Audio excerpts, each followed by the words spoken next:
Good afternoon, everybody. We have with us Fred Mollin, a friend from the past. Um, in researching this interview, I was looking at Fred's website, Wikipedia. It's kind of scary, actually. There's the stuff that you've done. I don't know how you've had the time and the energy to do all that, and you're not even slowing down. So, what I'd like to do first is to go back to the way back when I guess even farther back to when you started playing music, but just a little bit about your family, what influence they had on your career. Well, it's interesting. I've had a life in music, and I certainly I thank you for basically expressing that. It's an amazing run, and I'm so thankful for it. But I started out. I grew up in Long Island, about an hour away from New York City, in Merrick, Long Island, and I was I was surrounded by music, but not by my parents, because my Okay, parents never listened to music, ever. really? They were just hardworking folks who just never listened to music. And Wow. my brother and my sister were older, and they listened to the radio. And so I heard rock and roll and R&B and all that stuff early on when I was 3, 4 years old, and so that's the music I grew up with. And I grew up in a house that was luckily with the 2 older siblings who were playing music all the time, so I got to hear their music and fell in love, very early on with rock and roll, and, then by the time I was, I'm giving you a very quick biography here. Oh, By the sure. time I was 16, I had already, at age 11, decided what I wanted to do, which was to be one of the Beatles, when I saw them on Ed Sullivan. So, that was 1964, and I was 11, and then a few years later, after I had my own rock bands as a teenager, I decided I wanted to go and be the next James Taylor or Jackson Browne or whatever, and so I became sort of a singer-songwriter, and at the same time, when I was 16, I was so driven, with one path that I quit school before I even got through 2 months of 10th grade. But once I turned 16, it was legal, and my mom and my dad were okay with it because they knew I had no other choices. And so, back in 1969, that was sort of heresy, to have a nice middle class kid quit school to basically to join the circus is what they felt I was doing, because back then it really was, I was probably a freak. But I decided that that was my path, and I've never left it, except that instead of this sort of initial excitement in my life that I wanted to be a great singer-songwriter, very soon after, I moved to Toronto when I was 17 and a half, and, about a year later, I started to play the same gigs as Dan Hill.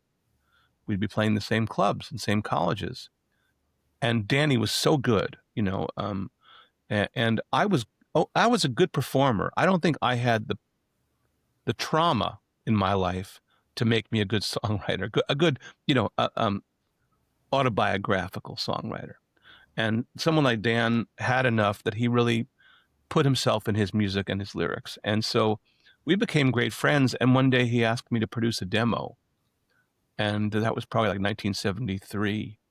And the rest is sort of history because I fell into producing, and I really, for the most part, put away my guitar and my performing ideas, and just I played guitar and I still play on sessions, but the idea of being a singer-songwriter, I went behind the camera after that. And so I've been really making a life in music, whether it's producing records, arranging music, or um, composing for TV and film for many years.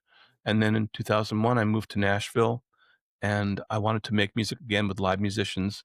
Um, and I felt like that was the only thing I really ever did really well. And so I wanted to go back to that. And so in 2001, I moved to Nashville, and I've been here ever since, making wonderful records because of the incredible talent here. And that's what I'm doing. That's great.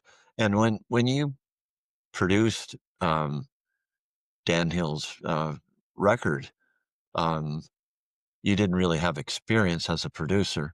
You knew Dan, and he trusted you with his music. But what gave you the confidence, I guess. I know I've known Bob Ezrin for a long time and his history with Alice Cooper and, you Yeah, know, he yeah. he always says that after he had that hit, he had to actually figure out what the hell he was doing because it was just one of those things where right off the bat yeah, so I mean, obviously, I guess you're the type too that if somebody says, "Can you do something?" Your answer is, "Sure, why not?" This is my entire career, Jim, is that, when the phone rings and they ask me to do something and it may be something goofy, I say, "Yeah, I'll try that," and yeah, so absolutely. And I know Bob, I love Bob, but, we were kids. I mean, Danny and I were the same age, and, the first album, which was called Dan Hill, came out, I think, in '75. So I produced my first album with my then partner, Matt McCauley, who was a childhood friend of Dan's and a prodigy, and we both produced Dan's first album, and we had a hit right away. We had a hit single called "You Make Me Wanna Be" in Canada, and all of a sudden, we became producers, and we had to really learn as we earned. We had to really figure out, how to do this. And, Dan trusted Matt, and he trusted me because we were both really musical people and good musicians, and, he knew I had good song sense, for instance, and he knew that I knew a lot about making records just by being very devoted to learning about, the records I loved and who produced them. So, I did fall into it, and then it just became something so enjoyable and then so successful. And then Jim, on the 3rd album, we had our national, worldwide hit, "Sometimes When We Touch." Well, and were you, surprised by the success of that song, or did you while you were producing it, did you know? Did you just feel that this was gonna be a huge hit? These are great, great questions. You know, back then, back in the day, you really if you produced something that you felt was a hit and there was a record label behind it and they felt excited about it, you really could have a hit. And so we knew right away when we heard the song. Barry Mann, the husband and wife team of Barry Mann and Cynthia Weil are the most famous and most successful husband and wife team in songwriting. And Barry co-wrote Sometimes When We Touch with Dan. He wrote the music, Dan wrote the lyrics. And um, when we heard the demo that was just Barry singing into his boombox on piano and vocal, we knew right away that's a smash hit. And we actually, really said to ourselves, this could be a hit. And this was 1977 when all things were possible. And we produced it, and it was a hit. It was a massive hit all over the world. And then to this day, I mean, it's still considered one of the most iconic records. And of course, I never expected that, but I did think it was going to be a hit when we started. Sure. For sure, and you can tell even without knowing Dan Hill by that song that he's a very caring, sensitive person. That's certainly the impression I get. I've seen interviews, and he's somebody else I should interview actually, and he's still active, he's still out on the road, and, it's amazing, but he's a real gentleman, which is rare, I think. Matt and Dan and I really were like the Three Musketeers for those years. And then luckily we had the chance to do a reunion album. I guess it was around 2010, 2011, maybe. And that was really fun to do. So that record, when you recorded that back in the olden days, what kinda gear were you using then? What studio was that recorded in? Well, That actually, it was a megaphone and three people. No, just kidding. It was, we were right around 77 with Sometimes When We Touch. We had already gone to 24 track, right. 2 inch, and we were working out of Manta Sound, which doesn't exist anymore, but was a gorgeous facility in Toronto. And yeah, so the gear was a Neve console, which to this day is considered one of the great consoles if you can get one. So they had great gear at Manta and Studer machines, and the technology was 2 inch multi-track, 24 track. Um, you know, Interesting little bit of information. Matt and I moved to LA right after Sometimes When We Touch was a hit because we had a lot of big opportunities, including working under Clive Davis. And we had made all our records up to that point, from the first Dan Hill album till we left for Los Angeles in the summer of '78. We had always worked at Manta, and they didn't have one tube microphone. It was all uh, U87s and all sorts of other microphones, but no classic tube mics. And we didn't even know what a tube mic was until we got to LA. And the first sessions we did for Arista for Clive were June of '78. And we were working at Sunset Sound, which I still love so much. And I remember the first day we were doing a artist from England named Gary Benson, and he was doing his vocals, a couple of quick overdubs on the tracks we had cut. And I had never heard vocal sounds so amazing. And I said to my engineer, I said, "Oh, what mic is that?" And he said, "Oh, that's, a 257, a Telefunken 257." I said, "I I've never seen this." And he said, "Oh yeah, just a tube mic from the '50s." I'm like, "Oh my God." We worked for years and years never seeing a tube mic, which was the only falling short of Manta. Yeah, That's incredible. yeah. So, how did you get involved in writing music for film? How did that come about? I think it's the same thing, Jim, that you mentioned, which is that, I got a phone call, and the phone call was, "Hey, would you wanna try writing a score for this?" I had done a few little, documentary scores just on acoustic guitar and, adding a couple of instruments, but they were really, I was just getting my feet into a puddle, basically, and I didn't really have any particular interest in scoring film, I must say. I mean, I was still very much, about songs and producing artists and still playing music. Um, and just things again, I actually hit sort of a slow time around 1982. My wife and I at that point, we had been in LA for 3 years. Things were slowing down, and I decided I'd come back to Toronto because I wanted to make a home for us there, and I wanted to have kids there. I wanted to have kids in Canada. Right. Didn't want to have them in LA. And so, but I got there and I thought I'd have all this Canadian work as this guy who produced Sometimes When We Touch and who'd been to LA and everything. And man, it was dead out there. And so, honestly, I think there were a couple of years where I sort of struggled um, because also the royalties from Sometimes When We Touch, we never saw the big royalties because the label in the US went bankrupt. Oh, wow. So I really remember '85 and '86 as being big transition years.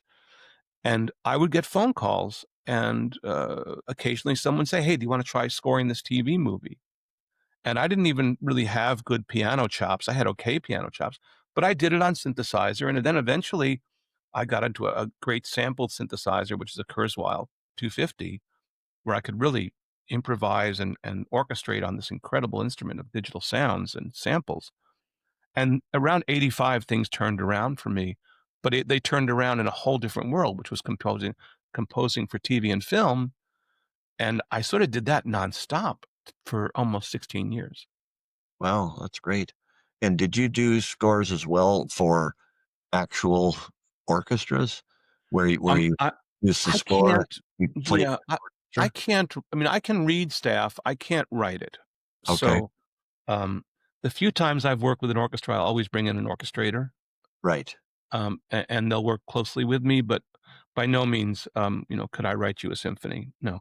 And right. and also, a lot of the work I was getting from '85 till I left, I really walked away from TV and film music in 2001 because I was burnt to a crisp. I was doing 3 TV series at once and squeezing in a movie, and it was all done with my hands and my brain because I had become known as the guy who can emulate an orchestra and Right. give you a big sound, but using samples and synths and all that stuff.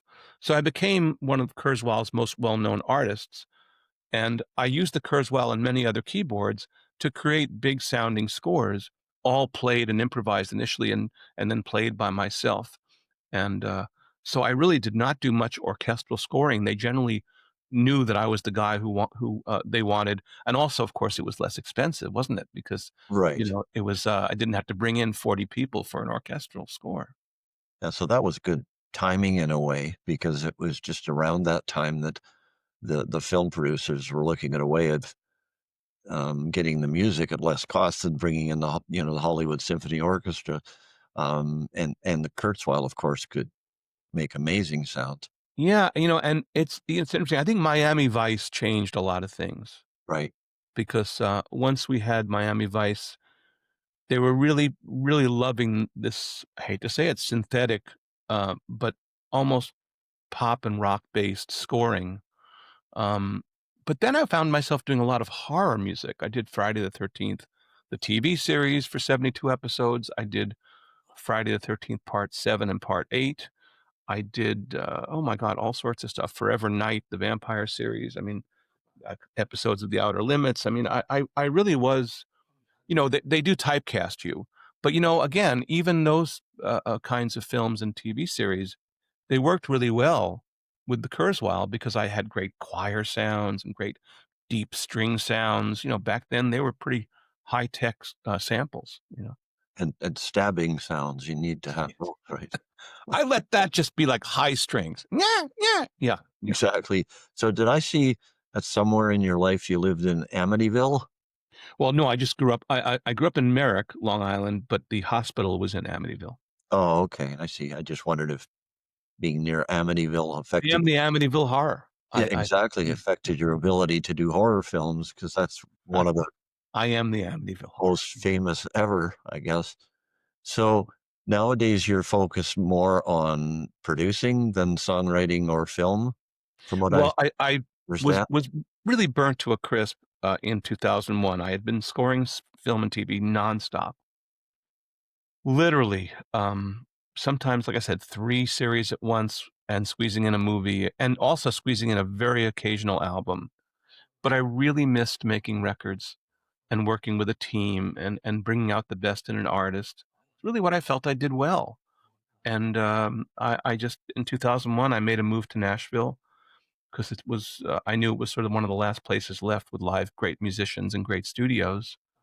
And here I've been. I've been here since 2001, so we're talking 24 years, going on 25. Time flies, doesn't it?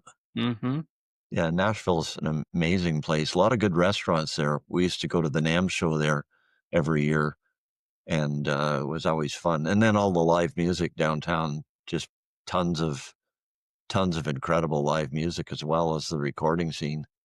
It's a pretty wild place. I mean, it has grown so exponentially since those days of the NAMM show here that you wouldn't recognize the place. No, I haven't been there in a while. No. So to chronicle all of these things that you've done, which again, it kind of blows my mind just reading it all. Your Wikipedia goes on for days. It's pretty long list. I So have to you update it too, by the way. It's not updated. It's like 3 years old or something. right, well, give you something to do in your spare time. So you've written a book recently, and tell us about that. What the book's about, and where people can get it.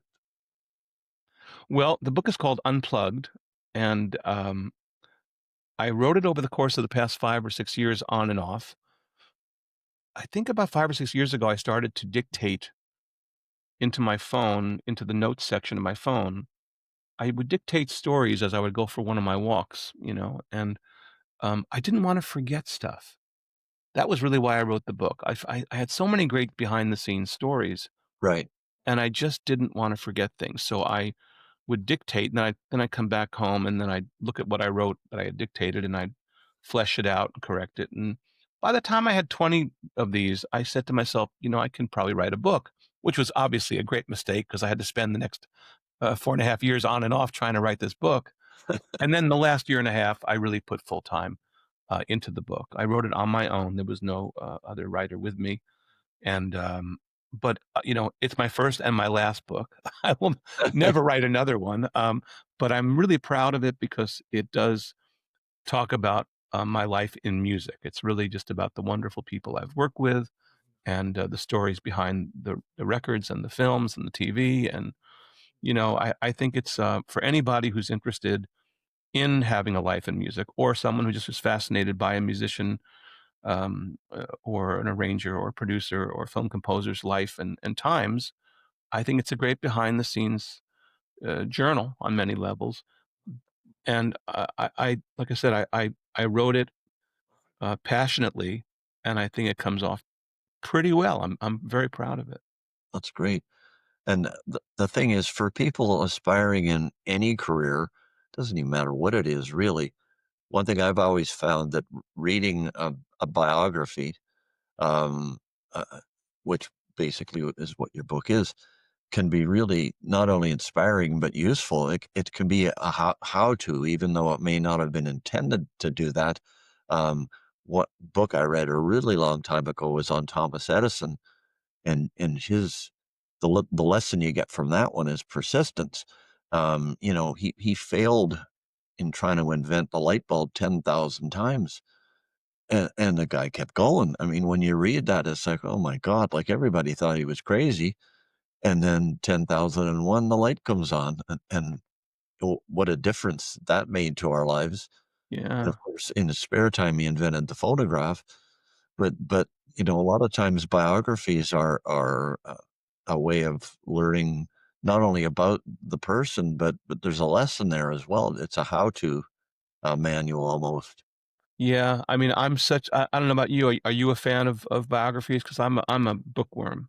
You know? Yeah. Oh, for sure. Yeah, we're trying to get rid of books now because our house, I've got several thousand here. Now I tend to go more with Kindle or something that I can travel with easier.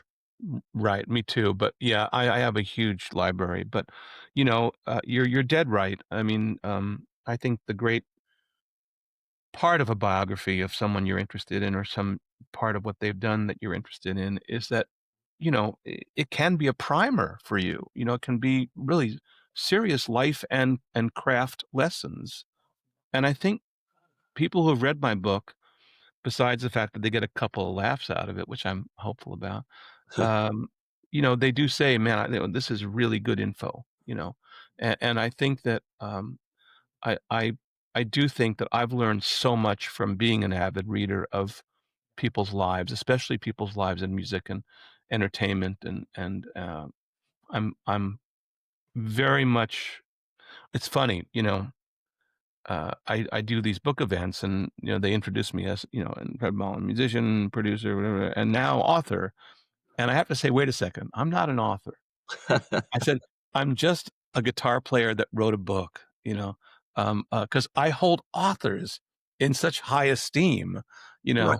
know, but I guess clinically I'm an author, but Certainly. I don't, but what I feel though is, that the book is a very conversational, passionate read. It is not academic. It's really got some curse words here and there.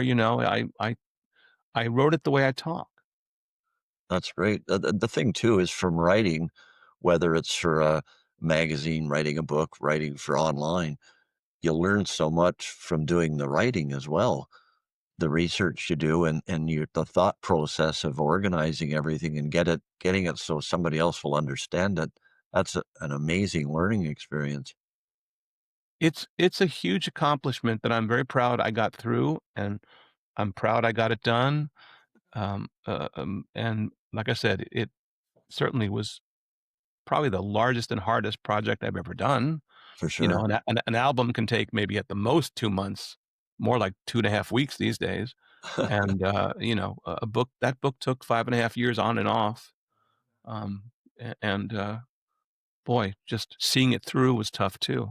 And also I did the audiobook, which, Oh, that was really laborious. I had to read my audiobook. And interestingly enough, that's where I learned a lot about the book. As uh, I'm reading it in the studio over 15 hours on and off, I'm getting to parts of the book and I'm going, "Oh my god, I left that in. Oh my god, I wrote that."